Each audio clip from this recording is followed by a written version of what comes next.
तो दोस्तों आज हम बात करने जा रहे हैं द बैडनेस नाम की इस मूवी के बारे में, यानी एक मिनी सीरीज के बारे में जो कि हमें देखने को मिल रही है नेटफ्लिक्स के ओटीटी प्लेटफॉर्म पर।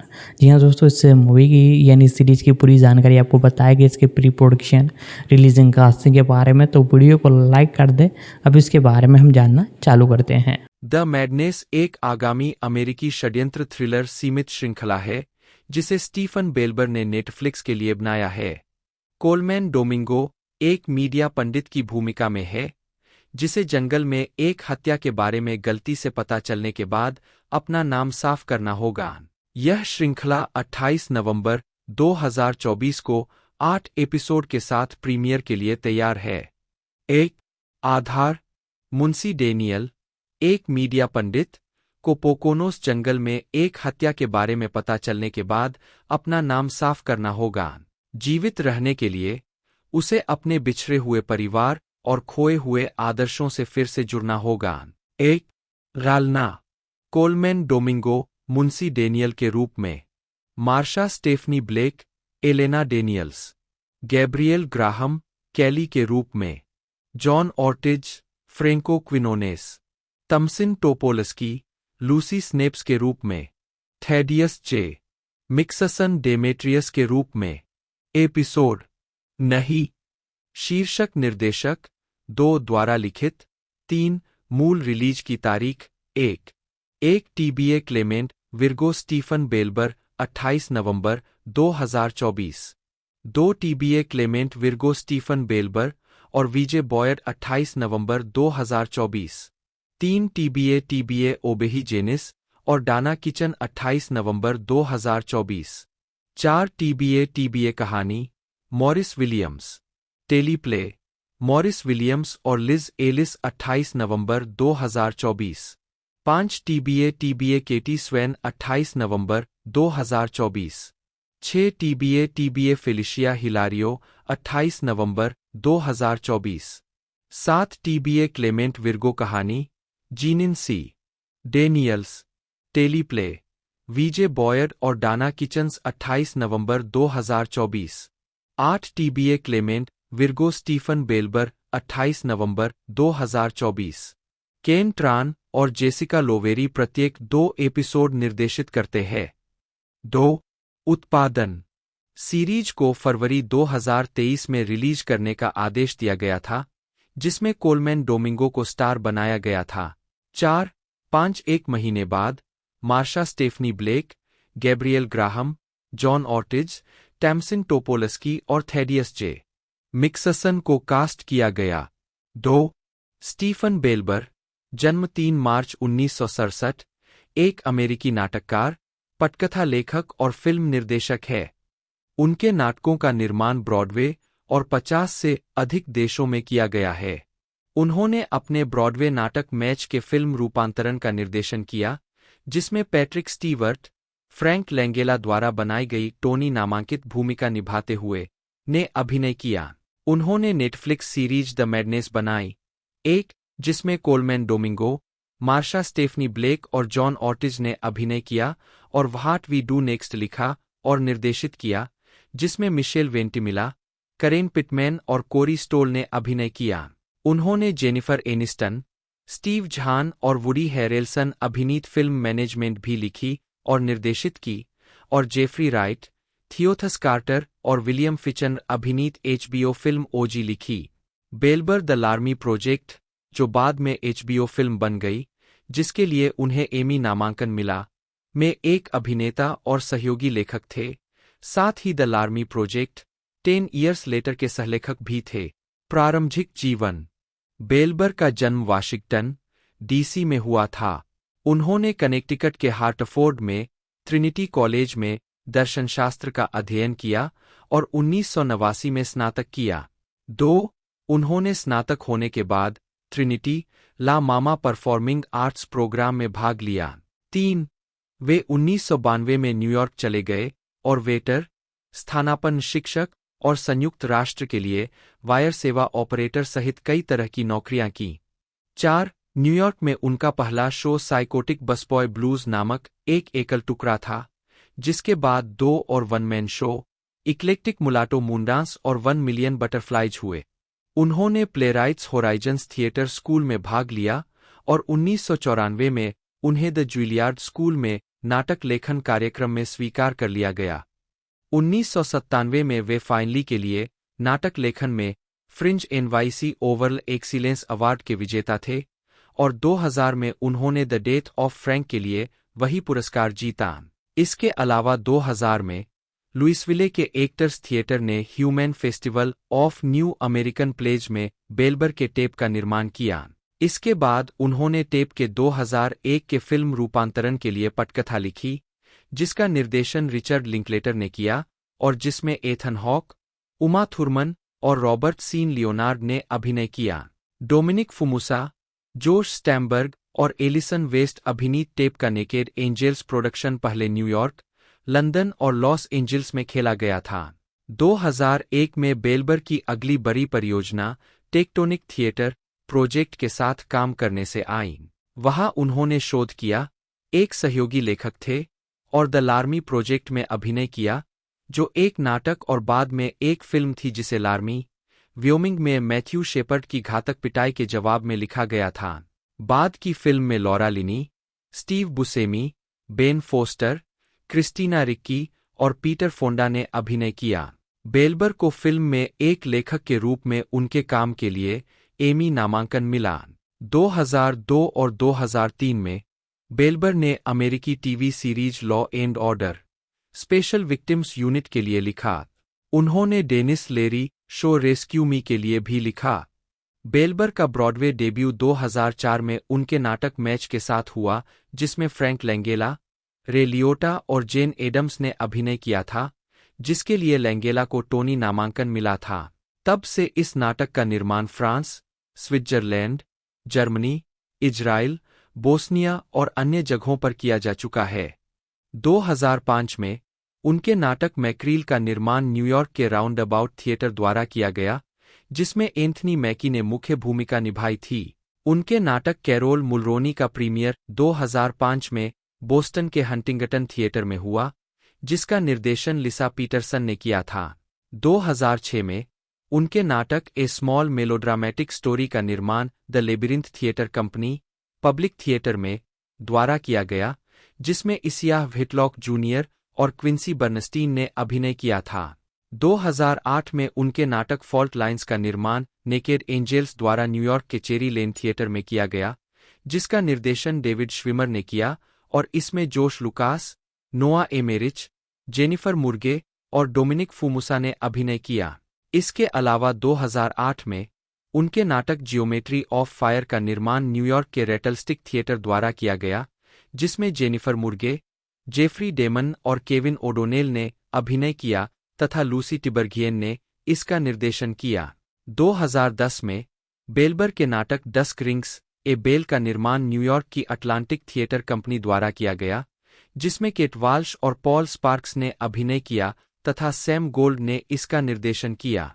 2012 में बेलबर के नाटक डोंट गो जेंटल का निर्माण न्यूयॉर्क की मैनहट्टन क्लास कंपनी द्वारा किया गया, जिसमें माइकल क्रिस्टोफर, जेनिफर मुर्गे, मैक्स ब्रॉवर, डेविड विल्सन बार्न्स और एंजेला लुइस ने अभिनय किया और लूसी टिबर्गियन ने इसका निर्देशन किया।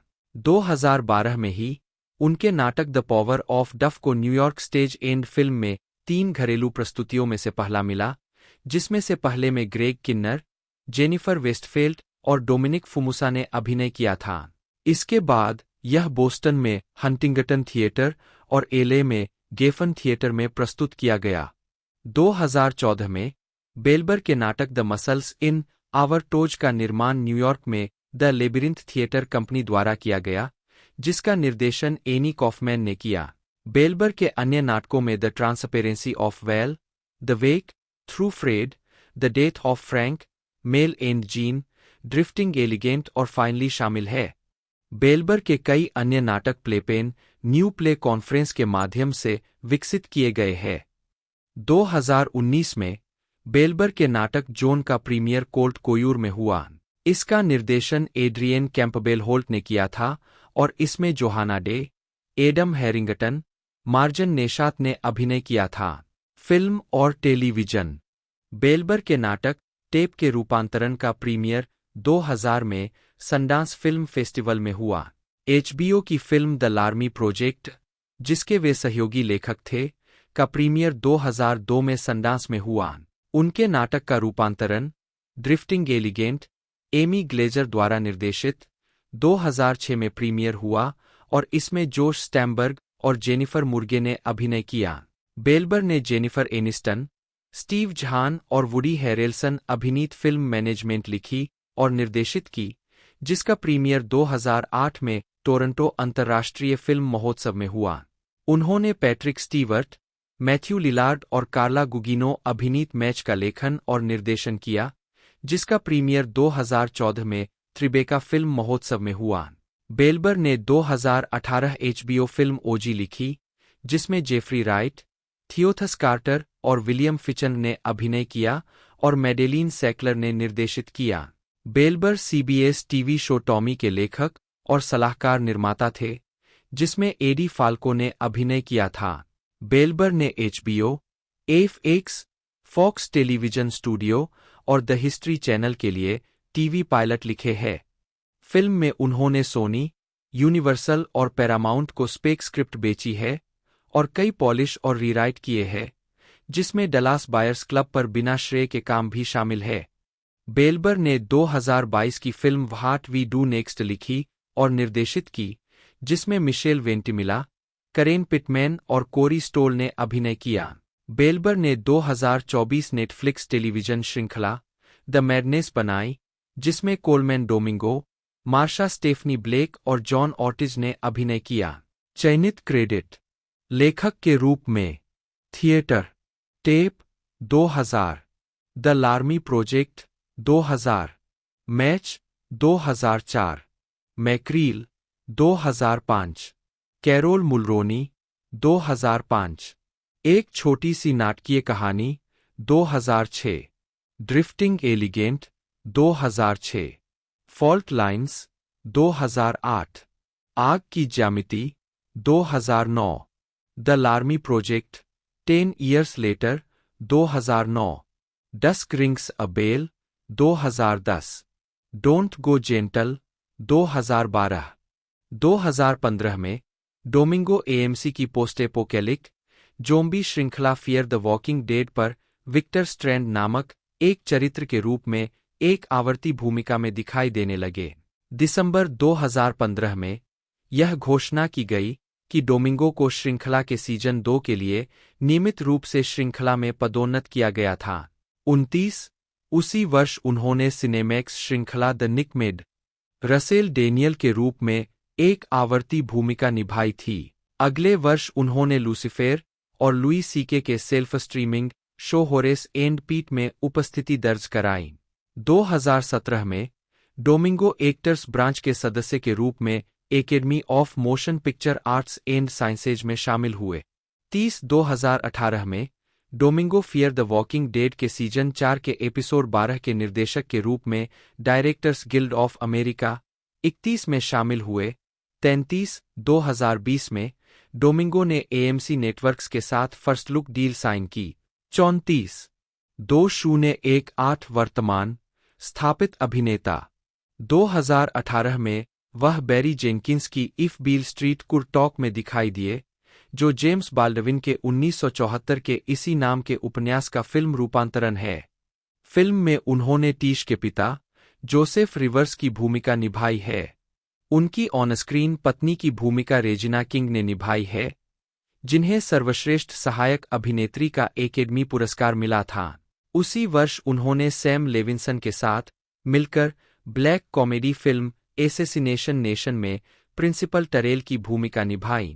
अगले वर्ष लेविंसन ने HBO ड्रामा सीरीज यूफोरिया में ठीक हो रहे ड्रग एडिक्ट अली की एक आवर्ती भूमिका में डोमिंगो को कास्ट किया।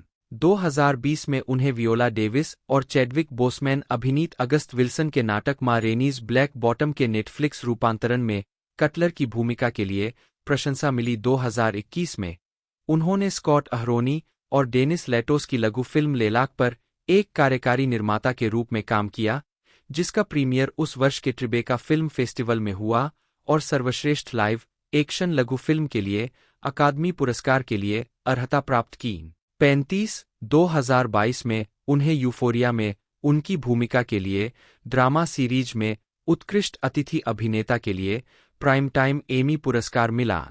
2018 में डोमिंगो ने जॉर्ज सी वोल्फ द्वारा निर्देशित 2023 नेटफ्लिक्स फिल्म रस्टिन में नागरिक अधिकार कार्यकर्ता बेयर्ड रस्टिन की भूमिका निभाई।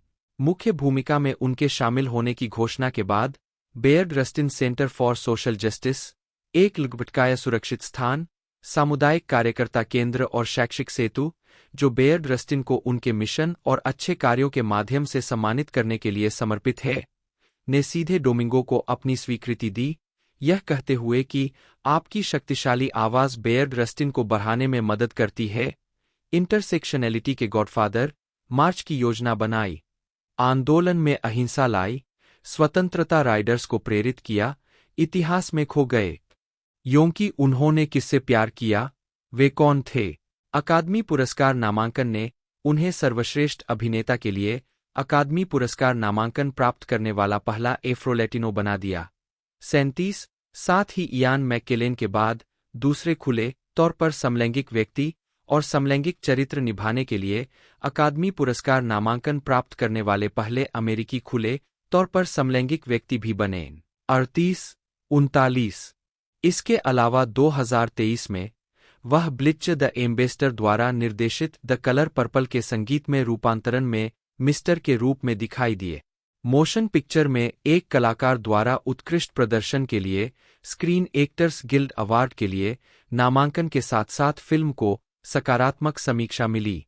उन्होंने Spotify scripted podcast the Riddler secrets in the dark में डीसी कॉमिक्स के सुपरहीरो बैटमैन की आवाज भी दी।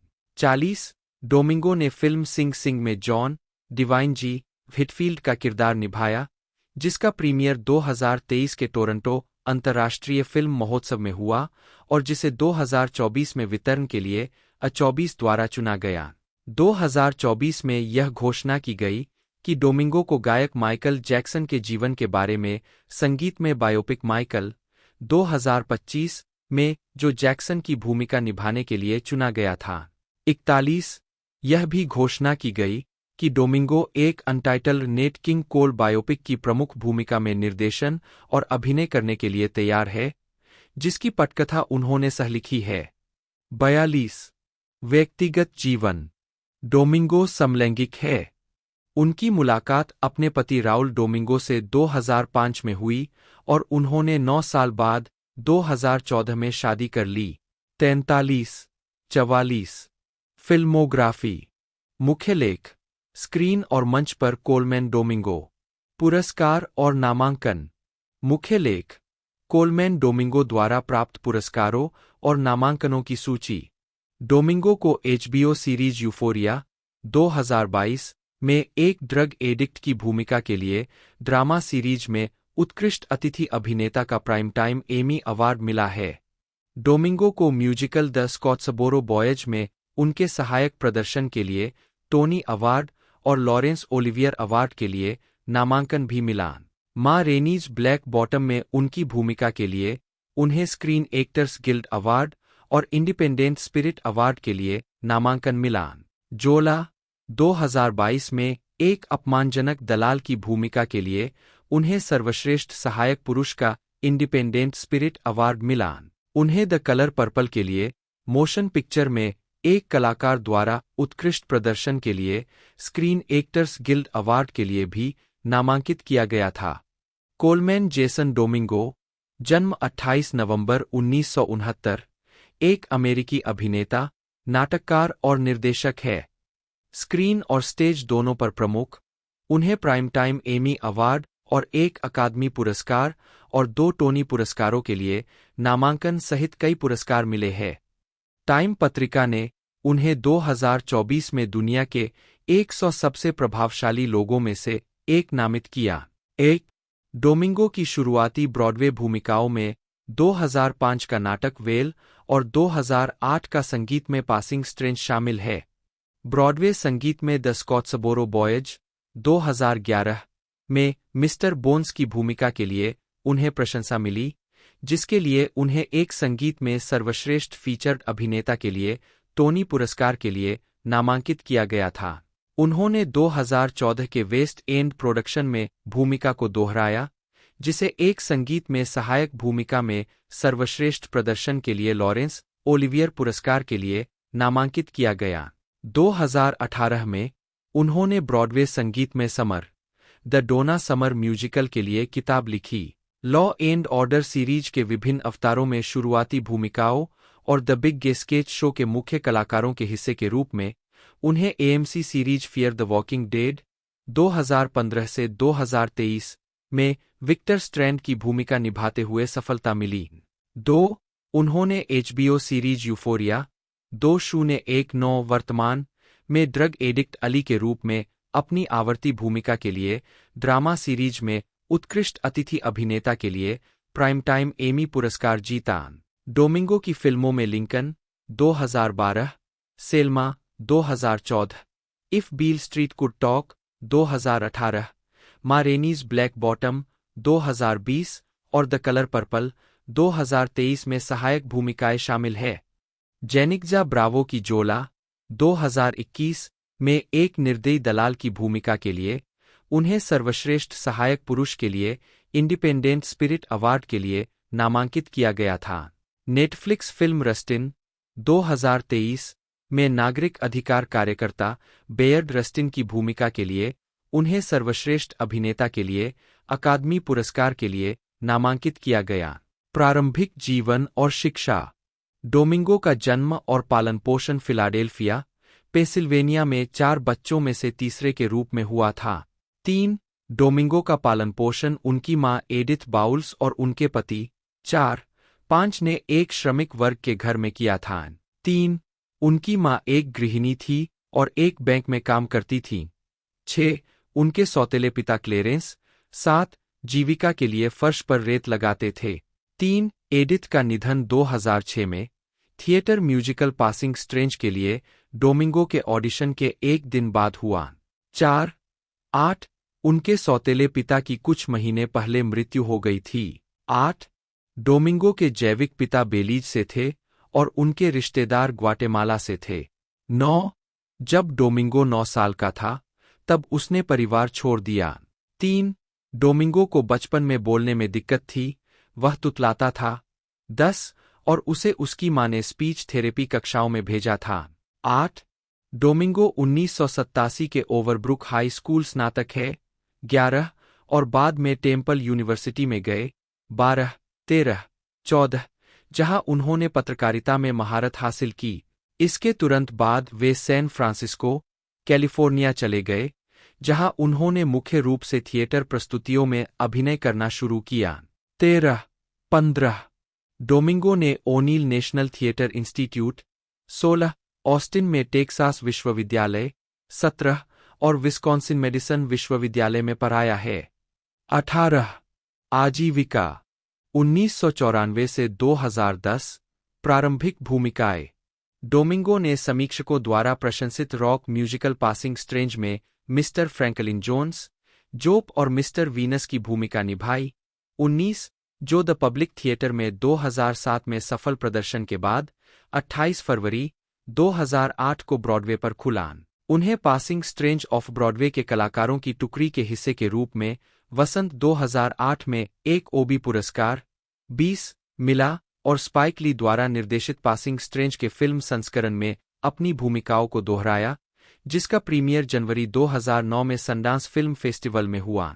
2010 में डोमिंगो के लिखित एक व्यक्ति आत्मकथात्मक नाटक a boy and his soul का प्रीमियर वाइनयार्ड थिएटर में ऑफ ब्रॉडवे हुआ।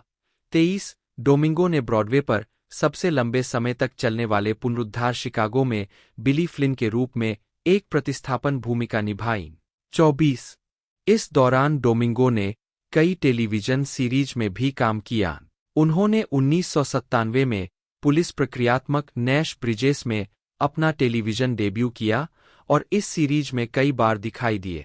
उन्होंने क्लिंट ईस्टवुड की ट्रू क्राइम 1999 में एक छोटी सी भूमिका निभाई और स्वतंत्र फिल्मों Desis looking for a new girl 2000, Kung Phooey 2003 और क्राइम ड्रामा फ्रीडमलैंड 2006 में अभिनय किया। उन्होंने Law and Order, Criminal Intent और Law and Order, Trial by Jury में भी छोटी भूमिकाएं निभाईं। उन्होंने 2008 से 2010 तक sketch series the big gay sketch show में भी अभिनय किया। 2011 से 2017 प्रमुखता की ओर वृद्धि। 2015 में डोमिंगो ने कैंडर और एब द्वारा अंतिम सहयोग में प्रशंसा अर्जित की द स्कॉट्सबोरो बॉयज 25, जिसका निर्देशन सुसान स्ट्रोमैन ने फॉल 2010 में ब्रॉडवे पर किया था। उस भूमिका के लिए उन्हें मई 2011 में एक संगीत में सर्वश्रेष्ठ फीचर्ड अभिनेता के लिए टोनी पुरस्कार के लिए नामांकित किया गया था। 26 जब द स्कॉट्सबोरो बॉयज 27 फॉल 2013 में लंदन में खुला, तो डोमिंगो को अप्रैल 2014 में एक संगीत में सहायक भूमिका में सर्वश्रेष्ठ प्रदर्शन के लिए लॉरेंस ओलिवियर पुरस्कार के लिए 28 नामित किया गया था। उन्हें 2011 में ब्रॉडवे पर सर्वश्रेष्ठ प्रिंसिपल डांसर के लिए फ्रेड एस्टायर पुरस्कार के लिए नामांकित किया गया था। डोमिंगो ने स्पाइक ली के साथ मिलकर उनकी फिल्मों मिरेकल एट सेंट अन्ना 2008 और रेड हुक समर 2012 में काम किया। वे स्टीवन स्पीलबर्ग की ऐतिहासिक महाकाव्य लिंकन 2012 में प्राइवेट हेरोल्ड ग्रीन के रूप में दिखाई दिए। अगले वर्ष वे नागरिक अधिकार फिल्म 42 2013 में लॉसन बोमन और द बटलर 2013 में फ्रेडी फॉलोज के रूप में दिखाई दिए। 2014 में वे एवा डुवर्ने की नागरिक अधिकार फिल्म सेल्मा में कार्यकर्ता और बैप्टिस्ट मंत्री राल्फ एबरनेथी की भूमिका निभाते हुए दिखाई दिए। मार्शा स्टेफनी ब्लेक, जन्म 3 मई 1974, एक अमेरिकी अभिनेत्री है। उन्हें नेटफ्लिक्स की मिनी सीरीज वेनदेसी अस में लिंडा मैक्रे की भूमिका के लिए जाना जाता है, जिसके लिए उन्हें सीमित श्रृंखला या मूवी में उत्कृष्ट सहायक अभिनेत्री के लिए प्राइम टाइम एमी पुरस्कार के लिए नामांकित किया गया था। 1. जीवन और कैरियर। ब्लेक का जन्म जमैका में हुआ था और 1980 के दशक के अंत में वह अपने परिवार के साथ संयुक्त राज्य अमेरिका चली गईं। 2. उन्होंने डार्टमाउथ कॉलेज में पढ़ाई की और 1996 में स्नातक की उपाधि प्राप्त की। 3. उन्होंने यूसीएसडी में स्नातक अभिनय कार्यक्रम से एमएफए प्राप्त किया। 4. ब्लेक ने ब्रॉडवे और ऑफ ब्रॉडवे प्रस्तुतियों में कई भूमिकाएं निभाई है, जिनमें the Merchant of Venice, Come and Gone, the Crucible, an Octoroon और हर्ट विलेज शामिल है। 5. टेलीविजन पर उन्होंने Law and Order, Special Victims Unit, Third Watch, Elementary और द गुड वाइफ में अतिथि भूमिका निभाई। 2015 में Blake Netflix comedy drama series Orange is the New Black में बर्डी रोजर्स की भूमिका निभाते हुए शामिल हुईं। 5 कलाकारों के साथ उन्हें कॉमेडी सीरीज में कलाकारों की टुकड़ी द्वारा उत्कृष्ट प्रदर्शन के लिए स्क्रीन एक्टर्स गिल्ड अवार्ड मिला। 6. उन्होंने हैप्पीश, गेटिंग ऑन और द ब्लैकलिस्ट में भी आवर्ती भूमिकाएं निभाईं। 2019 में ब्लेक ने एवा डुवर्ने द्वारा निर्देशित नेटफ्लिक्स मिनी सीरीज वेनदेसी अस में लिंडा मैक्रे की भूमिका निभाई। 7. 8. 2 बाद में 2019 में ब्लेक को छठे और अंतिम सीजन के लिए how to get away with murder में विवियन मैडॉक्स के रूप में लिया गया। 9. ब्लेक कई फिल्मों में भी नजर आ चुकी है, जिनमें the architect 2006, stand clear of the closing doors 2013, naughty baby 2015, person to person 2017, crown heights 2017, the wild wedding 2017, Luce 2019, see you tomorrow 2019, the laundromat 2019 और आई एम योर वुमन 2020 शामिल है। 11. 12. ड्रामा फिल्म ब्रदर में Ruth के रूप में उनके प्रदर्शन के लिए उन्हें 2023 में 11वें कैनेडियन स्क्रीन अवार्ड्स में एक फिल्म में सर्वश्रेष्ठ सहायक प्रदर्शन के लिए कैनेडियन स्क्रीन अवार्ड के लिए नामांकन मिला। 13. फिल्मोग्राफी। पतली परत। वर्ष शीर्षक भूमिका नोट्स। 2003 ए लाइक जेडा लघु फिल्म। 2006 वास्तुकार मिस्सी नीली। 2007 उठा लिया नादिन लघु फिल्म। 2012 बंधन मुक्त जेंगो घर का गुलाम हटाए गए दृश्य। 2013 बंद होते दरवाजों से दूर रहें कारमेन। 2014 मिलो और एनी की कहानी शर्ली लघु फिल्म। 2015 गंदा बच्चा मो की बहन बटा है मी। 2015 हमारा राष्ट्र मार्गरेट। 2017 व्यक्ति से व्यक्ति जेनेट। 2017 crown Heights Briana. 2017 नकली लड़की करेन। 2017 द वाइल्ड वेडिंग अधिकारी Brady. 2019 Luce Rosemary Wilson. 2019 Goldie Tarana. 2019 कल मिलते हैं फेदरा। 2019 लॉन्ड्रोमैट विंसेले बोनकेम्पर। 2020 फोटोग्राफ वायलेट ईम्स। 2020 एक अमेरिकी अचार इंस्पेक्टर सैंडर्स। 2020 मैं तुम्हारी औरत हूं टेरी।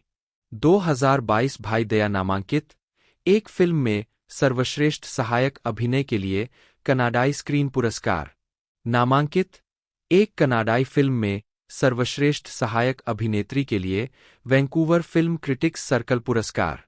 टेलीविजन वर्ष शीर्षक भूमिका नोट्स। 2002 तीसरी घड़ी Myrna Addison episode Cold Front. 2004 कानून और व्यवस्था विशेष पीड़ित इकाई Maria episode Outcry. Gabrielle Graham एक कनाडाई अभिनेत्री है। वह पहली बार Amazon Prime series the Expanse 2017 में दिखाई दी। उस वर्ष के अंत में उन्होंने नेटफ्लिक्स सीरीज 21 थंडर में आवर्ती भूमिका फातिमा गोसा के रूप में अभिनय किया। वह विभिन्न फिल्मों और टेलीविजन सीरीज में दिखाई देती रही, जिनमें सबसे उल्लेखनीय रूप से on the basis of sex 2018 में पार्कर और in the shadow of the moon 2019 में तबीथा के रूप में फिल्में शामिल है। 2 आजीविका उन्हें 2020 से 2021 सीरीज में मुख्य भूमिका निया के रूप में अभिनय करके सफलता मिली। 3 उसी वर्ष वह साइंस फिक्शन हॉरर फिल्म पॉसेसर 2020 में होली के रूप में भी दिखाई दी, जहां उन्होंने फिल्म की शुरुआत की और जिसके लिए उनके प्रदर्शन की समीक्षकों द्वारा प्रशंसा की गई। 4 उन्होंने अभिनय के लिए यॉर्क विश्वविद्यालय में दाखिला लिया और 2015 में स्नातक की उपाधि प्राप्त की। 5 उन्हें फिल्म स्विंडलर सेडक्शन में उनके प्रदर्शन के लिए 2023 में 11वें कैनेडियन स्क्रीन अवार्ड्स में टेलीविजन फिल्म या मिनी सीरीज में सर्वश्रेष्ठ प्रदर्शन के लिए कैनेडियन स्क्रीन अवार्ड नामांकन मिला। फिल्मोग्राफी पतली परत वर्ष शीर्षक भूमिका नोट्स। 2017 द्वारपाल करीना छोटा गहरा करें करिस। क्रिसमस वेडिंग प्लानर अनारी दुल्हन की सहेली TV film. 2018 Clara cafe server link के आधार पर पार्कर। गृहनगर अवकाश मिशेल टीवी फिल्म। 2019 लंबा शॉट फ्रांसी भाग्यशाली दिन सबीन चांद की छाया में तबीथा। 2020 स्वामी होली बर्गमैन खतरे से प्रेरित निकोल ब्रूक्स टीवी फिल्म। इस क्रिसमस मुझसे शादी कर लो एंजेला रीड टीवी फिल्म। 2022 ठगी का प्रलोभन लुइसा टीवी फिल्म। शांत हो जाओ मैं भविष्य से हूं होली टेलीविजन वर्ष शीर्षक भूमिका नोट्स। 2017 विस्तार बेल्टर वेश्या episode doors and corners. 21 thunder Fatima गोसा आवर्ती कलाकार। जॉन ऑगस्टिन ऑर्टिज जन्म 23 मई 1968 एक अमेरिकी अभिनेता है। उन्हें फास्ट एंड फ्यूरियस 2009 और फास्ट एंड फ्यूरियस 6 2013 में आर्टुरो ब्रागा के रूप में उनकी प्रतिपक्षी भूमिका और जैक गोज बोटिंग 2010 में क्लाइड के रूप में जाना जाता है, जिसके लिए उन्हें सर्वश्रेष्ठ सहायक अभिनेता के लिए इंडिपेंडेंट स्पिरिट अवार्ड के लिए नामांकन मिला। वह लेबिरिंथ थिएटर कंपनी के एक कलात्मक निर्देशक सहसंस्थापक भी है।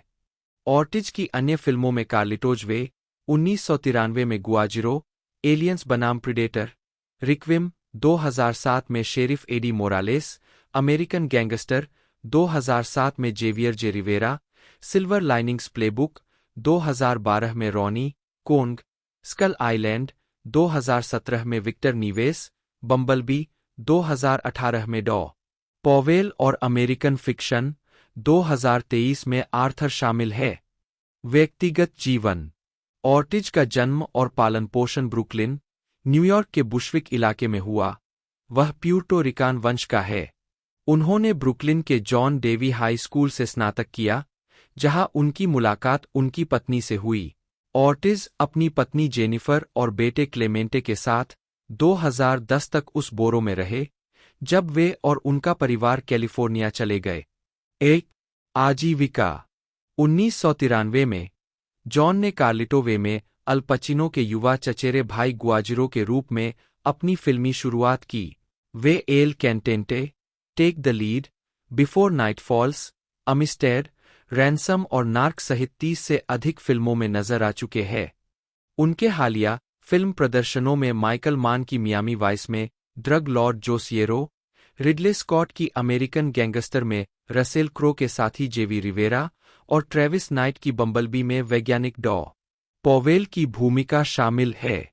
ऑर्टिज की टेलीविजन भूमिकाओं में उन्होंने एचबीओ के लिए जे अब्राम्स की होप अगेंस्ट होप में मुख्य भूमिका निभाई है, जो डेनिस लेरी की श्रृंखला द जॉब और सीबीएस के क्लब हाउस के साथ साथ ब्रेट रैटनर द्वारा निर्देशित NBC police drama blue blood में नियमित रूप से दिखाई देती है। 1992 में ऑर्टिज ने 13 अन्य लैटिनो अभिनेताओं के साथ मिलकर लैटिनो एक्टर्स बेस का गठन किया, ताकि खुद को काम करने के लिए एक जगह मिल सके और एक मजबूत समूह बनने का अवसर मिल सके। आज उस समूह को लेबिरिंथ थिएटर कंपनी के नाम से जाना जाता है। यह विभिन्न सांस्कृतिक पृष्ठभूमि और रचनात्मक विषयों से 100 से अधिक कलाकारों का एक पुरस्कार विजेता समूह है। लेबिरिंथ के साथ उन्होंने बॉब ग्लॉडिनी, ड्रामा डेस्क नामांकन द्वारा जैक गोज बोटिंग के विश्व प्रीमियर में क्लाइड की भूमिका निभाई। 2006 में वे जोस रिवेरा द्वारा स्कूल ऑफ द अमेरिकास के विश्व प्रीमियर में चे ग्वेरा के रूप में दिखाई दिए, जो लेबिरिंथ थिएटर कंपनी और द पब्लिक थिएटर के बीच एक सहनिर्माण था। लेबिरिंथ और पब्लिक के बीच अन्य सहनिर्माणों में स्टीफन एडली गुर्गिस द्वारा the last days of Judas Iscariot के विश्व प्रीमियर में जीसस की भूमिका और ब्रेट सी लियोनार्ड द्वारा गिनीपिग सोलो में जोस सोलो शामिल है। अन्य लेबिरिंथ थिएटर क्रेडिट में लंदन और न्यूयॉर्क में स्टीफन एडली गुर्गिस द्वारा Jesus hopped the A train, drama desk नामांकन, ड्रामा लीग अवार्ड और जॉन पैट्रिक शैनली द्वारा लिखित और निर्देशित वेयर इज माई मनी शामिल है। 2003 में ऑर्टिज ने नीलो क्रूज के पुलित्जर पुरस्कार विजेता नाटक अन्ना इन द ट्रॉपिक्स में अपना ब्रॉडवे डेब्यू किया। वे जोस रिवेरा के 3 विश्व प्रीमियर नाटकों में दिखाई दिए।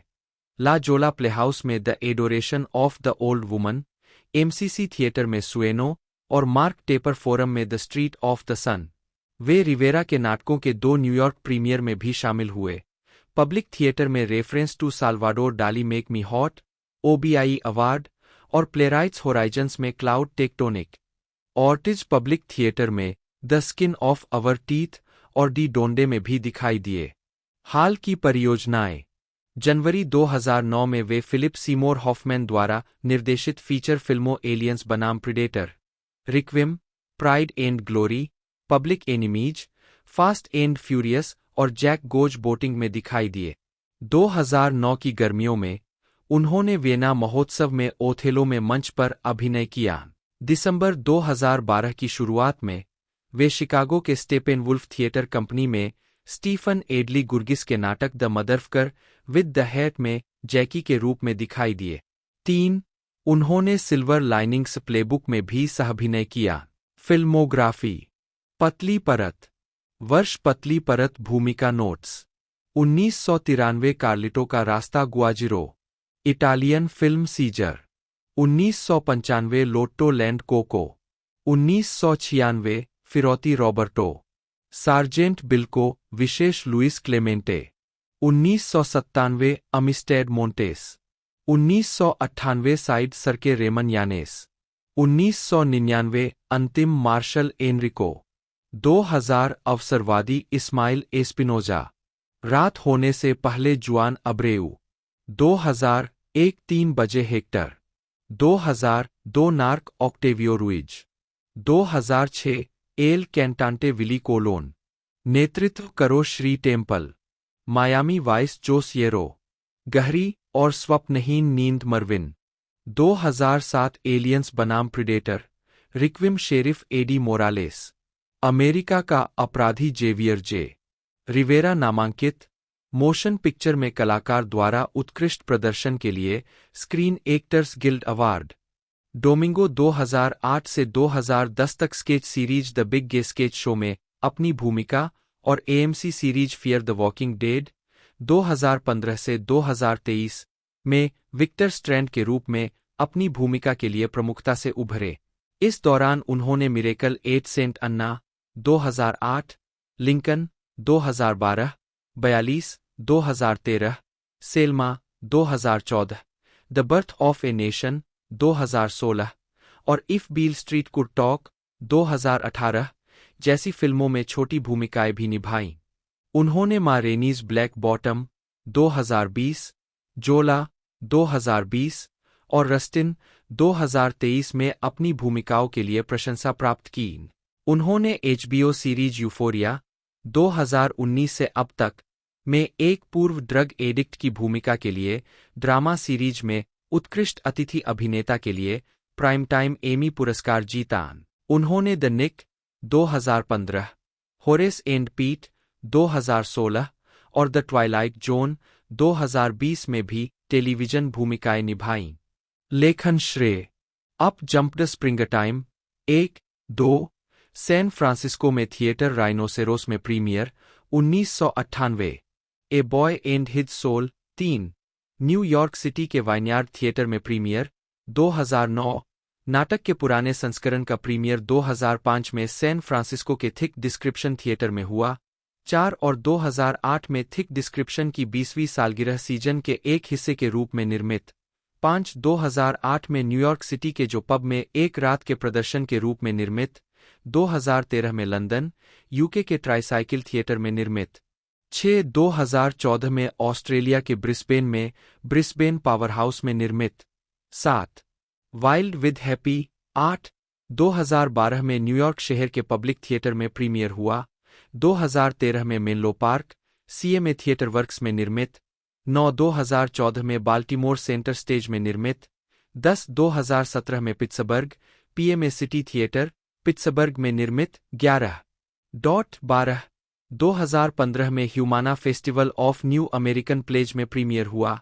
13 2016 में न्यूयॉर्क सिटी के वाइनयार्ड थिएटर में निर्मित। 14 नवंबर 2016 में डेट्रॉयट पब्लिक थिएटर में निर्मित। 15 दिसंबर 2016 में बाल्टीमोर के एवरीमैन थिएटर में निर्मित। 16 मार्च 2017 में बैटन रूज, एलए में न्यू वेंचर थिएटर में निर्मित। 17 अप्रैल 2017 में Atlanta, GMA true colours theatre company में निर्मित। 18 सितंबर 2017 में सेंट लुइस, एमओ में Saint Louis black repertory theatre में निर्मित। 19 नवंबर 2017 में चैपल हिल, एनसी में प्लेमेकर्स रिपर्टरी कंपनी में निर्मित। 20 अक्टूबर 2018 में न्यूयॉर्क शहर के द बिली हॉलिडे थिएटर में निर्मित। 22 सितंबर 2019 में Malvern, PMA people's light and theatre company में निर्मित। दिसंबर 2019 में डलास, टीएक्स में सोल रेप थिएटर कंपनी में निर्मित। 23 summer the Donna Summer musical, Robert Cary और डेस मैकन्फ के साथ सहलिखित पुस्तक। 24 नवंबर 2017 में सैन डिएगो, सीएमए ला जोला प्लेहाउस में प्रीमियर हुआ। 25 स्प्रिंग 2018 में उद्घाटन के साथ लंटफॉन्टान थिएटर में ब्रॉडवे पर निर्मित। 26 lights out, Nat King Cole, Patricia McGregor के साथ सहलिखित।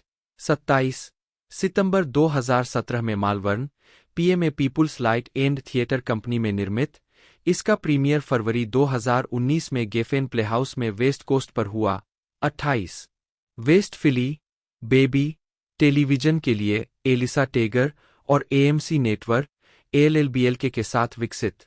29 निर्देशन श्रेय, टेलीविजन, वर्ष दिखाओ, मौसम प्रकरण क्रमांक, एपिसोड का नाम।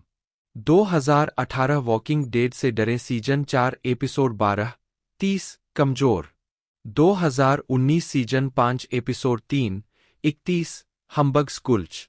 2020 सीजन 6 एपिसोड 3, 32 अलास्का। अवस्था वर्ष शीर्षक नाटककार कार्यक्रम का स्थान नोट्स 1998 रजाई के टुकड़े 3 Erin Cressida Wilson, Maria Irene Fornes, Herbert Siguenza, Greg Sarris, John Steppling, Migdalia Cruz, Rhodessa Jones सोलोमियो 8 बेफ्रंट थिएटर 33। 1999 एकल अश्वेत महिला लिसा बी थॉम्पसन थिएटर गेंडा 34। 2001 गेंडा यूजीन योनेस्को थिएटर गेंडा 35। 2004 एकल अश्वेत महिला लिसा बी थॉम्पसन कॉम्प्लेक्स हॉलीवुड में फ्लाइट थिएटर 36। 2004 एक बार इस द्वीप पर पुस्तक और गीत लिन एहरेंस द्वारा तथा संगीत स्टीफन फ्लेहर्टी द्वारा Brockport College, State University of New York, Geva Theatre Center 37।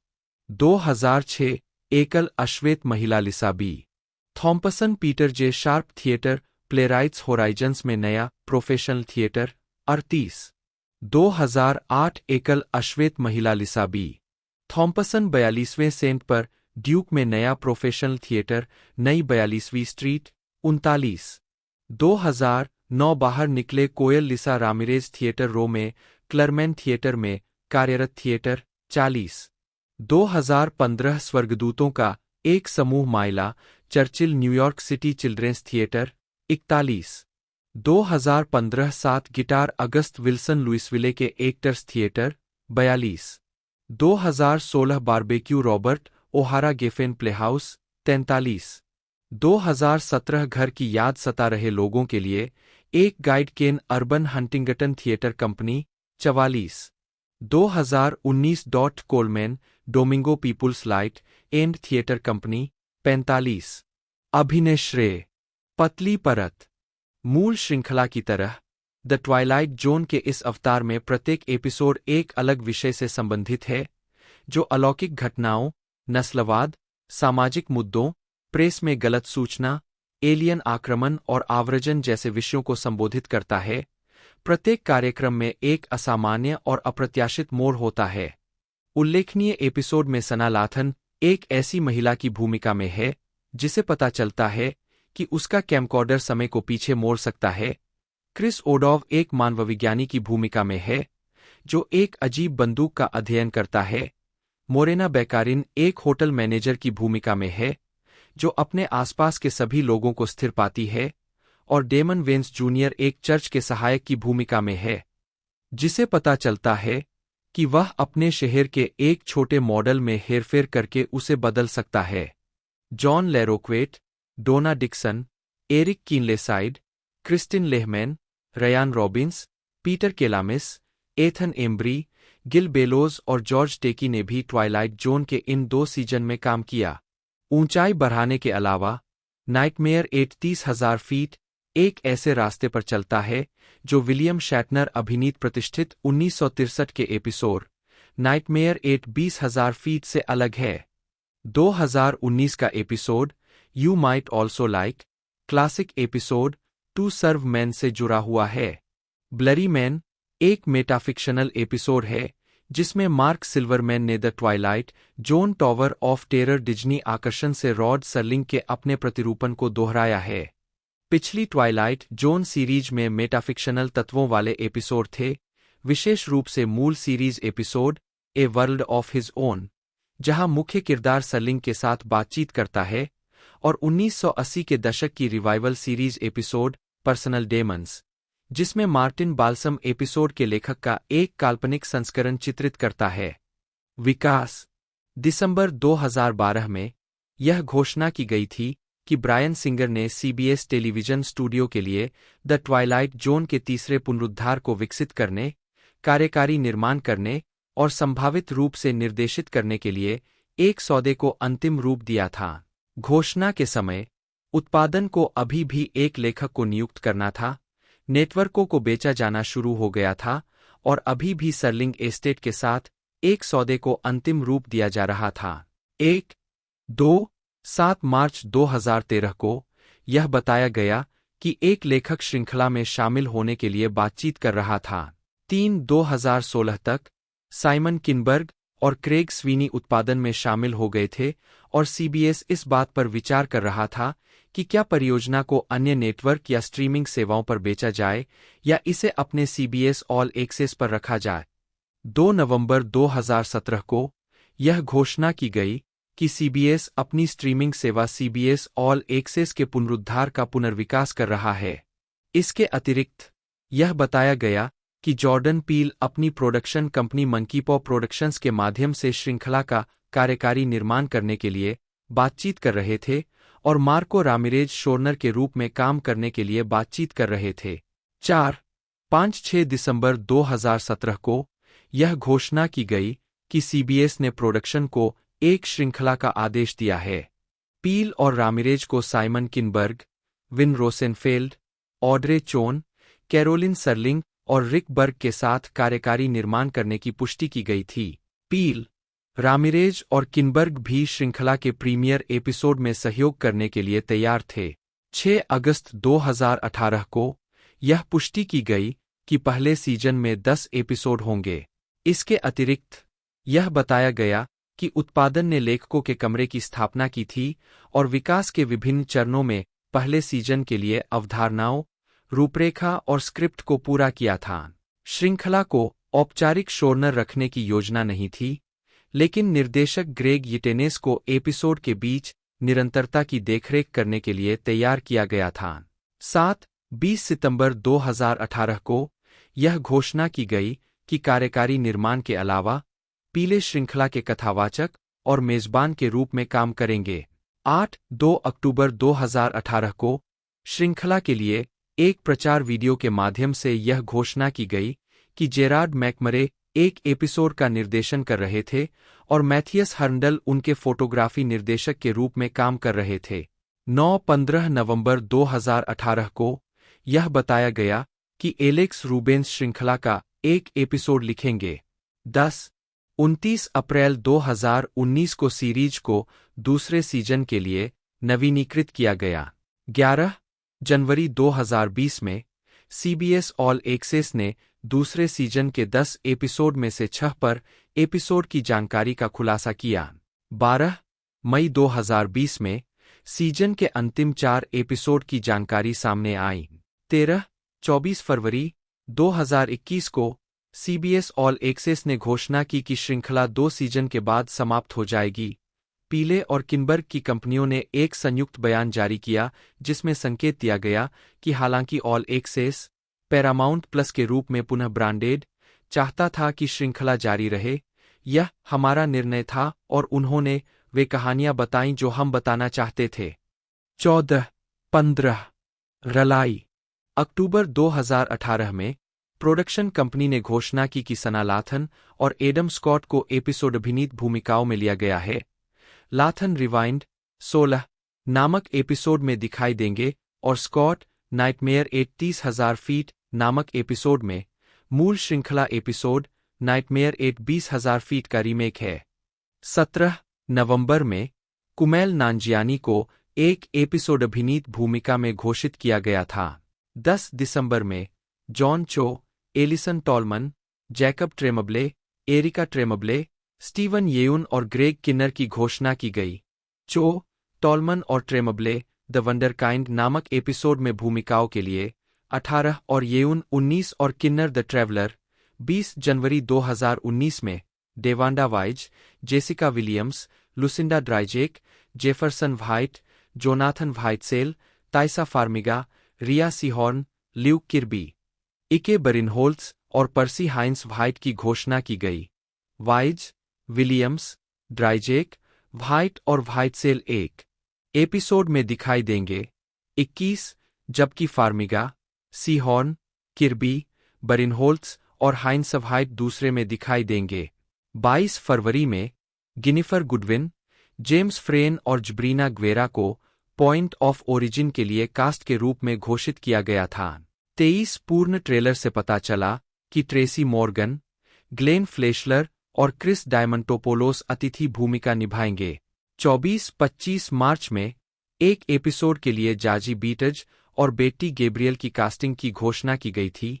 26 जबकि क्रिस ओडोव और एमी लैंडेकर द ब्लू स्कॉर्पियन में दिखाई देंगे। 27 डैमसन इद्रीस इसके बाद रीप्ले में प्रदर्शित होने की घोषणा की गई। इस एपिसोड का पहले शीर्षक रिवाइंड था। 28 जनवरी 2020 में दूसरे सीजन के लिए कई कलाकारों की घोषणा की गई, जिसमें शामिल थे Morena Baccarin, Tony Hale, Billy Porter, Christopher Meloni, Joel McHale, Jimmi Simpson और गिलियन जैकब्स। 12 मई 2020 में कास्टिंग का एक और दौर सामने आया, जिसमें शामिल थे टोफर ग्रेस, जेरनी स्मोलेट और डेमन वेन्स जूनियर। 13 फिल्माने पहले सीजन की मुख्य फोटोग्राफी 1 अक्टूबर 2018 को वैंकूवर, ब्रिटिश कोलंबिया में शुरू हुई। 29 और 20 मार्च 2019 को समाप्त हुई। 30 निर्माताओं ने सीरीज को काले और सफेद के बजाय रंगीन बनाने का विकल्प चुना। कार्यकारी निर्माता साइमन किनबर्ग ने कहा कि टीम मूल के सार और संवेदनशीलता और शैली का सम्मान करने के लिए कुछ करना चाहती थी, बिना इतना आगे बढ़े कि हम मूल का कराओके संस्करण बना रहे थे। 31 हालांकि श्रृंखला को काले और सफेद रंग में देखने के लिए भी उपलब्ध कराया गया था। 32 शुरुआती सीक्वेंस के लिए कार्यकारी निर्माता साइमन किनबर्ग ने कहा कि ऐसी कल्पना को चुना गया था जो मूल टेलीविजन श्रृंखला को दर्शाती थी, कुछ ऐसा जो काले और सफेद रंग योजना के स्थान पर इस्तेमाल किया गया था। 33 दूसरे सीजन के लिए फिल्मांकन 6 अक्टूबर 2019 से 16 मार्च 2020 तक वैंकूवर में शुरू हुआ। 34 एपिसोड 2003 में पीले नवे सीजन के लिए मैड टीवी के कलाकारों में शामिल हुए, जिस समय कीगन माइकल की एक प्रमुख कलाकार के रूप में कलाकारों में शामिल हुए। यह माना गया कि की को पीले की जगह चुना जाएगा। शानदार हास्य केमिस्ट्री दिखाने के बाद अंततः दोनों को एक साथ कास्ट किया गया। पीले ने मशहूर हस्तियों की नकल की, जिसमें पसंदीदा कैरोल स्पिनी, सेसम स्ट्रीट से बिग बर्ड की आवाज के रूप में, Ja Rule, James Brown, Flavor Flav, Justin Guarini, Montel Williams, Morgan Freeman, Timbaland, Forest Whitaker और एक सजिबिट शामिल थे। पीले मैड टीवी पर अपने दूसरे सीजन के पहले 4 एपिसोड से अनुपस्थित थे। उन्होंने मैड टीवी के सहकलाकार कीगन माइकल की के साथ वीर्ड अल यांकोविक के वीडियो व्हाइट एंड नर्डी 2012 में पीले का प्रदर्शन। पीले को उनके गीत सैड 50 सेंट के लिए 2008 के एमी पुरस्कार के लिए नामांकित किया गया था, जो कि 50 सेंट के बारे में एक संगीत वीडियो पैरोडी है, जो काने वेस्ट के साथ उनकी प्रतिद्वंद्विता पर विलाप करता है।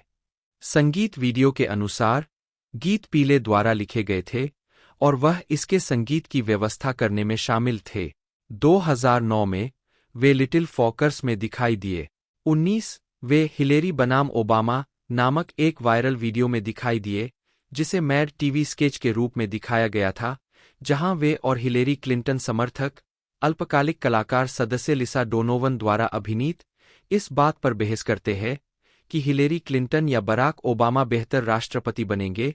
केवल रूडी ग्यूलियानी समर्थक डोनोवन के भाई बेन द्वारा अभिनीत। पीले ने सैटरडे नाइट लाइव के लिए एक कलाकार के रूप में ऑडिशन दिया था, जब एसएनएल के निर्माता बराक ओबामा की भूमिका निभाने के लिए किसी की तलाश कर रहे थे। लगभग उसी समय जब एसएनएल और मैड टीवी और अन्य स्क्रिप्टेड शो 2007 से 2008 के राइटर्स गिल्ड ऑफ अमेरिका की हड़ताल के कारण बंद कर दिए गए थे। 2010 में पीले ने Fox comedy pilot the station में सहअभिनय किया। 20 और adult swim series children's hospital में एक आवर्ती भूमिका के साथ दिखाई दिए। डेविड वेन निर्देशित कॉमेडी वांडरलस्ट में उनकी सहायक भूमिका थी, जो 2012 में रिलीज हुई थी। पीले और उनके पूर्व मैड टीवी के साथी और दोस्त कीगन माइकल की ने 2012 से 2015 तक अपनी कॉमेडी सेंट्रल स्केच सीरीज की एंड पीले में अभिनय किया। 21-22 यह सीरीज दर्शकों के बीच सफल रही और इसने कई स्किट और वीडियो बनाए जो ऑनलाइन वायरल हुए। 2014 में पीले ने एफएक्स एंथोलॉजी सीरीज फार्गो के पहले सीजन में एक एफबीआई एजेंट की भूमिका निभाई, जो इसी नाम की 1996 की फिल्म से प्रेरित थी। 2016 में पीले ने की के साथ अभिनय किया और निर्माण किया, पहली फीचर फिल्म जिसमें दोनों ने प्रमुख भूमिकाएं निभाई। कीनू, वे दोनों पहले वांडरलस्ट में दिखाई दिए थे। 25 फिल्म को आलोचकों से आमतौर पर अनुकूल समीक्षा मिली। 26/2017 वर्तमान फिल्म निर्माण। फरवरी 2017 में पीले की पहली फिल्म गेट आउट को आलोचकों की प्रशंसा के साथ रिलीज किया गया। अंततः रॉटन टोमाटोज पर 98% रेटिंग प्राप्त हुई। 27 फिल्म को पीले की पटकथा और निर्देशन के लिए सार्वभौमिक प्रशंसा मिली, साथ ही इसके प्रमुख डैनियल कालुया के प्रदर्शन। 28 और इसे national board of review, American film institute और टाइम पत्रिका द्वारा वर्ष की शीर्ष 10 फिल्मों में से एक चुना गया। 29, 30, 31 अटलांटिक ने फिल्म को एक विध्वंसक हॉरर मास्टरपीस कहा। 32 गेट आउट दर्शकों के बीच लोकप्रिय साबित हुई और अंततः यह सबसे अधिक लाभदायक हॉरर फिल्मों में से एक बन गई और 2017 की फिल्मों में से एक बन गई। 4 33 फिल्म पर अपने काम के लिए पीले को काफी ध्यान मिला। 34 साथ ही कई प्रशंसाएं मिली, जिसमें 2017 गोथम इंडिपेंडेंट फिल्म अवार्ड्स में बिंघम रे ब्रेकथ्रू डायरेक्टर अवार्ड भी शामिल है। 35 फिल्म को 90वें अकादमी पुरस्कारों में 4 नामांकन भी मिले। सर्वश्रेष्ठ फिल्म, सर्वश्रेष्ठ निर्देशक और सर्वश्रेष्ठ मूल पटकथा के लिए पीले के नामांकन, साथ ही कालुया के लिए सर्वश्रेष्ठ अभिनेता का नामांकन। 36 पीले ने सर्वश्रेष्ठ मूल पटकथा के लिए अकादमी पुरस्कार जीता। 37 38 इस श्रेणी में जीतने वाले पहले अफ्रीकी अमेरिकी पटकथा लेखक बने। 39 वे वॉरेन बीटी और जेम्स एल ब्रूक्स के बाद तीसरे व्यक्ति बने जिन्हें डेब्यू फिल्म के लिए सर्वश्रेष्ठ फिल्म, सर्वश्रेष्ठ निर्देशक और सर्वश्रेष्ठ मूल पटकथा के लिए नामांकित किया गया। गेट आउट ने उन्हें सर्वश्रेष्ठ मूल पटकथा के लिए राइटर्स गिल्ड ऑफ अमेरिका पुरस्कार भी दिलाया, साथ ही डायरेक्टर्स गिल्ड ऑफ अमेरिका पुरस्कार और सर्वश्रेष्ठ मूल पटकथा के लिए बाफ्टा पुरस्कार के लिए नामांकन भी दिलाया। 35 इस सफलता ने उनकी मंकी पॉ प्रोडक्शंस कंपनी को यूनिवर्सल पिक्चर्स के साथ पहली नज़र का सौदा करने के लिए प्रेरित किया। 40 जॉर्डन पील और कीगन माइकल की 2014 में की एंड पील के लिए पीबॉडी साक्षात्कार के दौरान 2018 की शुरुआत में पीले ने अभिनय से संन्यास लेने के अपने इरादे की घोषणा की। सीबीएस के साथ एक साक्षात्कार में कहा, अभिनय मेरे लिए निर्देशन जितना मजेदार नहीं है। 41 2018 में पीले ने ट्रेसी मॉर्गन और टिफनी हैडिश अभिनीत टीबीएस कॉमेडी श्रृंखला द लास्ट ओजी का सहनिर्माण किया। 42 इसके अलावा 2018 में पीले ने स्पाइक ली की फिल्म ब्लैक क्लैंसमैन का सहनिर्माण किया, जिसे आलोचकों की प्रशंसा के साथ रिलीज किया गया और यह बॉक्स ऑफिस पर सफल रही। फिल्म को 91वें अकादमी पुरस्कार में 6 नामांकन मिले, जिसमें पीले के लिए सर्वश्रेष्ठ चित्र का नामांकन भी शामिल है। 28 जून 2018 को यह घोषणा की गई कि यूट्यूब प्रीमियम वियर्ड सिटी जारी करेगा। 43 5 अप्रैल 2018 को यह घोषणा की गई कि अमेजन वीडियो ने लोरेना बॉबिट के बारे में एक डॉक्यू सीरीज लोरेना के लिए 4 एपिसोड का ऑर्डर दिया है। इस सीरीज का निर्देशन जोशुआ रोफे द्वारा किया जाना था, जो पीले, विन रोसेनफेल्ड, स्टीवन जे. बर्जर, जेना सैंटोइनी और टॉम लेसिंस्की के साथ कार्यकारी निर्माता भी होंगे। सीरीज से जुड़ी प्रोडक्शन कंपनियों में मंकी पॉ प्रोडक्शंस, सोनार एंटरटेनमेंट और नंबर 19 शामिल है। इसका प्रीमियर आखिरकार 15 फरवरी 2019 को हुआ। 44, 45, 46, 47 जॉर्डन हावर्थ पील, जन्म 21 फरवरी 1979, एक अमेरिकी अभिनेता, हास्य अभिनेता और फिल्म निर्माता है। उन्हें कॉमेडी और हॉरर शैलियों में उनकी फिल्म और टेलीविजन के काम के लिए जाना जाता है।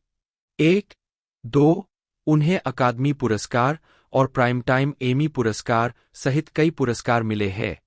कॉमेडी तत्वों के साथ मनोवैज्ञानिक हॉरर लिखने और निर्देशन करने से पहले पील ने स्केच कॉमेडी में अपना करियर शुरू किया।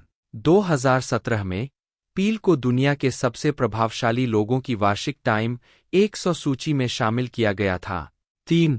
पीले की ब्रेकआउट भूमिका 2003 में आई, जब उन्हें Fox sketch comedy series mad TV में एक कलाकार के रूप में काम पर रखा गया, जहां उन्होंने 5 सीजन बिताए। 2008 में शो छोड़ दिया। अगले वर्षों में उन्होंने और उनके लगातार मैड टीवी सहयोगी कीगन माइकल की ने अपनी खुद की comedy central sketch comedy series की एंड पील 2012 से 2015 बनाई और उसमें अभिनय किया। इस सीरीज को समीक्षकों ने खूब सराहा, जिसने 2 प्राइम टाइम एमी अवार्ड और 1 पीबॉडी अवार्ड जीता। दोनों ने कॉमेडी फिल्म कीनू 2016 लिखी, निर्मित की और उसमें अभिनय किया और तब से विभिन्न प्रोजेक्ट्स में साथ काम कर रहे हैं। उनकी 2017 की पहली निर्देशित हॉरर फिल्म गेट आउट आलोचनात्मक और बॉक्स ऑफिस पर सफल रही। 4. जिसके लिए उन्हें कई प्रशंसाएं मिली, जिसमें सर्वश्रेष्ठ मूल पटकथा के लिए अकादमी पुरस्कार के साथ साथ सर्वश्रेष्ठ चित्र और सर्वश्रेष्ठ निर्देशक के लिए नामांकन भी शामिल है। स्पाइक ली के ड्रामा ब्लैकक्लान्समैन 2018 के निर्माण के लिए उन्हें सर्वश्रेष्ठ चित्र के लिए एक और अकादमी पुरस्कार नामांकन मिला। उन्होंने प्रशंसित फिल्मों अस 2019 और नोप 2022 का निर्देशन, लेखन और निर्माण किया।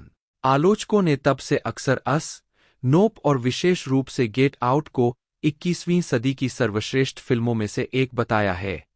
5, 6, 7, 8 उन्होंने 2012 में फिल्म और टेलीविजन प्रोडक्शन कंपनी मंकी पॉ प्रोडक्शंस की स्थापना की। उन्होंने कैंडीमैन 2021 और वेंडेल एंड वाइल्ड 2022 को लिखा और निर्मित किया, जिसमें वे बाद में सहकलाकार थे। पीले ने एनिमेटेड फिल्मों Storks 2016, Captain Underpants The First Epic Movie 2017 और टॉय स्टोरी 4 2019 के साथ साथ adult animated sitcom Big Mouth 2017 वर्तमान में भी आवाज दी है। उन्होंने TBS comedy series The Last OG 2018 से 2022 और YouTube Premium comedy series Weird City 2019 का सहनिर्माण किया। उन्होंने anthology series The Twilight Zone 2019 से 2020 के सीबीएस ऑल एक्सेस रिवाइवल के होस्ट और निर्माता के रूप में भी काम किया। प्रारंभिक जीवन और शिक्षा। जॉर्डन हॉवर्थ पील 9 का जन्म 21 फरवरी 1979 को न्यूयॉर्क शहर में हुआ था। उनकी मां लुसिंडा विलियम्स 10 मैरीलैंड से श्वेत है। उनके पिता हेवर्ड पील जूनियर मृत्यु 1999 अफ्रीकी अमेरिकी थे और मूल रूप से उत्तरी कैरोलिना से थे। 11, 12, 13, 14 पील ने अपने पिता को आखिरी बार तब देखा था जब वह 7 साल के थे। 15 और उनका पालन पोषण उनकी एकल मां ने मैनहट्टन के अपर वेस्ट साइड में किया था। 1, 16 पीले बचपन से ही सिनेमा के शौकीन थे और 12 साल की उम्र में उन्होंने तय कर लिया था कि वह फिल्म निर्देशक बनना चाहते हैं। उन्होंने Glory, Edward Scissorhands, Thelma and Louise और एलियंस जैसी फिल्मों का जिक्र किया, जिनका उन पर गहरा प्रभाव पड़ा। 17 उन्होंने मैनहट्टन में कंप्यूटर स्कूल में पढ़ाई की। 1997 में मैनहट्टन के अपर वेस्ट साइड पर द कैलहॉन स्कूल से स्नातक की उपाधि प्राप्त की। निजी स्कूल में भाग लेने के लिए छात्रवृत्ति हासिल करने के बाद और सारा लॉरेंस कॉलेज चले गए, जहां उन्होंने थिएटर में पढ़ाई की।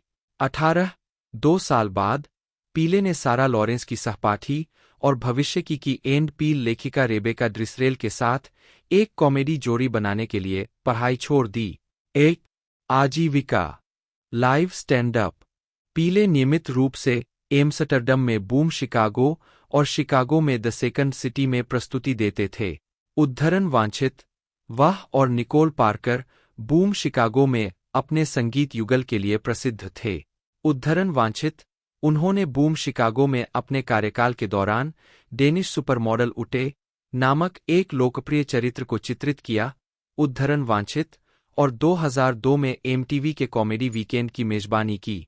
उद्धरण वांछित 2002 से 2016 टेलीविजन निर्देशक के रूप में पीले की दूसरी फिल्म अस थी, जो एक हॉरर थ्रिलर फिल्म थी जिसे उन्होंने लिखा और निर्मित भी किया था, जिसमें Lupita Nyong'o, Winston Duke, Elizabeth Moss और टिम हेडेकर ने अभिनय किया था। 8 मार्च को इसका विश्व प्रीमियर होने के बाद फिल्म को यूनिवर्सल पिक्चर्स, मंकीपॉ प्रोडक्शंस और क्यूसी एंटरटेनमेंट द्वारा 22 मार्च 2019 को संयुक्त राज्य अमेरिका में रिलीज किया गया था। 48 पीले ने साइंस फिक्शन वेब टेलीविजन श्रृंखला द ट्वाइलाइट जोन के लिए विकास किया और कथावाचक है, जो सीबीएस ऑल एक्सेस के लिए सीबीएस पर प्रसारित होने वाली मूल 1959 से 64 एंथोलॉजी श्रृंखला का तीसरा पुनरुद्धार है। इस शो का प्रीमियर 1 अप्रैल 2019 को हुआ, जिसमें पीले, साइमन किनबर्ग और मार्को रामिरेज कार्यकारी निर्माता थे। 50, 51, 52 पीले ने अंडरग्राउंड सहनिर्माता मिशा ग्रीन द्वारा लिखित एचबीओ श्रृंखला लवक्राफ्ट कंट्री का निर्माण किया। 53 पील ने अपने मंकीपॉ प्रोडक्शंस के माध्यम से कैंडीमैन के 2021 सीक्वल का सहनिर्माण और सहलेखन किया। 54 जिसके बारे में कैंडीमैन स्टार टोनी टॉड ने 2018 में नाइटमेयर ऑन फिल्म स्ट्रीट के साथ एक साक्षात्कार में कहा, मैं चाहूंगा कि वह इसे करे, कोई बुद्धिमान व्यक्ति जो विचारशील हो, और कैंडीमैन कौन है और वह पहले स्थान पर क्यों मौजूद था, इसकी पूरी नस्लीय बनावट की जांच करे। 55 यूनिवर्सल और एमजीएम ने विन रोसेनफेल्ड के साथ मिलकर पील के साथ फिल्म का सहनिर्माण किया और निया दा कोस्टा ने इसका निर्देशन किया। 56 नया कैंडीमैन एक आध्यात्मिक सीक्वल के रूप में काम करता है, जो कि सभ्य कैब्रिनी ग्रीन में होता है, जहां कभी शिकागो में आवास परियोजनाएं हुआ करती थीं। कई देरी के बाद फिल्म को सकारात्मक समीक्षाओं के साथ 27 अगस्त 2021 को नाटकीय रूप से रिलीज किया गया। 57, 58 पीले की अगली फिल्म नोप 22 जुलाई 2022 को रिलीज हुई। 59, 60 3 नवंबर 2015 को यह बताया गया कि हेनरी सेलिक जॉर्डन पील और कीगन माइकल की के साथ एक नई stop motion feature Wendell and wild विकसित कर रहे थे, जो सेलिक की एक मूल कहानी पर आधारित थी। 61 मार्च 2018 में फिल्म को नेटफ्लिक्स ने उठा लिया। 62 वेंडेल एंड वाइल्ड को 2022 में नेटफ्लिक्स पर रिलीज किया गया था। अन्य परियोजनाएं पील की स्केच कॉमेडी सीरीज की एंड पील पर आधारित कई फिल्में बनाई गई है। मार्च 2015 में यह घोषणा की गई थी कि एक feature length film substitute teacher में मिस्टर गार्वे की भूमिका को फिर से निभाएंगे, जिसमें पील एक प्रतिद्वंद्वी शिक्षक की भूमिका निभाएंगे। 63 मार्च 2017 में रेडिट एएमए में पील ने music video the power of wings पर आधारित अपने की एंड पील किरदार वेंडेल सैंडर्स के इर्दगिर्द एक फिल्म बनाने में रुचि दिखाई। वेंडेल मीट्स मिडल-अर्थ नाम की यह फिल्म वेंडेल के उस काल्पनिक दुनिया में अस्तित्व का अनुसरण करेगी जिसमें वह अपना जीवन देखना पसंद करता है। 64 अक्टूबर 2020 में रोसेनफेल्ड और पीले ने वेस क्रेवन की 1991 की comedy horror film the people under the stairs के रीमेक का निर्माण करने के लिए हस्ताक्षर किए। 65 सितंबर 2021 में बताया गया कि उनकी मंकीपॉ प्रोडक्शंस कंपनी ने यूनिवर्सल टेलीविजन के साथ एक सौदा किया है। 66 पीले ने वॉल्ट डिज्नी पिक्चर्स से उनकी पसंदीदा एनिमेटेड संपत्ति गारगोयल्स के लाइव एक्शन रीमेक के प्रस्ताव के साथ संपर्क किया, लेकिन अस्वीकार कर दिया गया।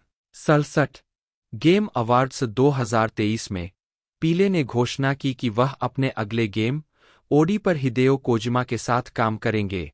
68 पीले के अगले निर्देशन प्रयास को 25 दिसंबर 2024 को रिलीज किया जाना था, लेकिन 2023 के हॉलीवुड श्रम विवादों के प्रभाव के बाद इसे चुपचाप यूनिवर्सल के रिलीज शेड्यूल से हटा दिया गया। 69 70 यूनिवर्सल ने बाद में 23 अक्टूबर 2026 की नई रिलीज डेट के साथ फिल्म को फिर से स्थापित किया, जो आज तक पीले की फिल्मों के बीच सबसे लंबे अंतराल को चिह्नित करेगा। 71। तो दोस्तों रिलीजिंग डेट की बात की जाए तो 28 नवंबर को इसे रिलीज़ कर दिया जाएगा। जी हाँ दोस्तों, 28 नवंबर 2024 को, जो कि एक तरह से बहुत जल्द आने वाला है। बाकी इसी डेट पर कई मूवीज़ नेटफ्लिक्स के प्लेटफॉर्म पर आ रही है, उन सभी के ऊपर मैंने वीडियो बना दी है। यदि वीडियो अच्छी लगती है तो वीडियो को लाइक कीजिएगा। आज की इस वीडियो में इतना ही, मिलते हैं अगले वीडियो में।